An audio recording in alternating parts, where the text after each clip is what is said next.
Bonjour à vous, bienvenue si vous nous rejoignez sur France 24, une page de football avant de développer ses titres avec ce dernier match de groupe en Australie pour les Bleus à la Coupe du Monde féminine. Panama-France, c'est à midi heure française.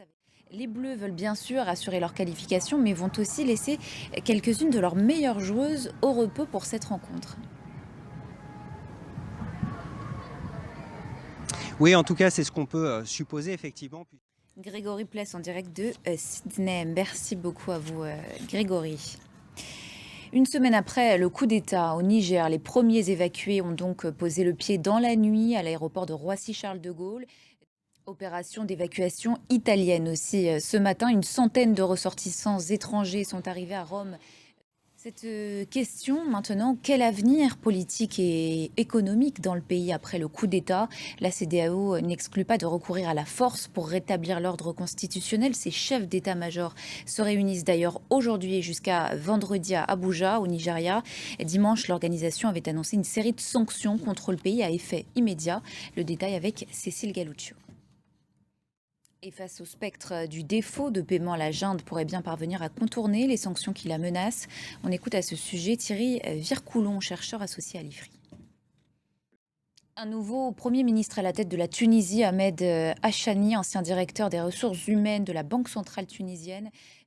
C'est un chapitre de la Côte d'Ivoire qui s'achève. L'ancien président Henri Konan Bédié est mort hier à 89 ans. Lui qui se voyait déjà candidat à la prochaine présidentielle, il dirigeait jusqu'ici le PDCI, principal mouvement d'opposition.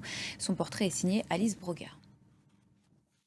On vous emmène au Portugal maintenant avec cette image, celle du pape François qui est arrivé à Lisbonne pour le plus grand rendez-vous catholique au monde, les JMJ, Journée mondiale de la jeunesse.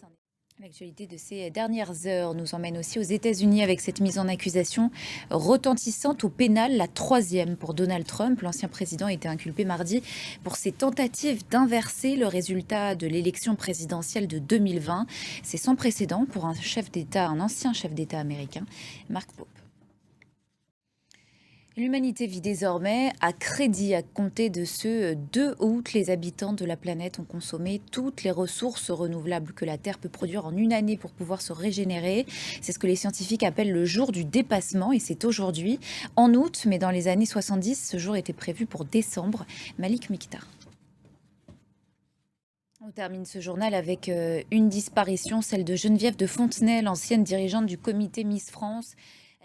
Voilà, c'est la fin de ce journal. Merci pour votre attention. On se retrouve dans une quinzaine de minutes sur France 24. À tout à l'heure.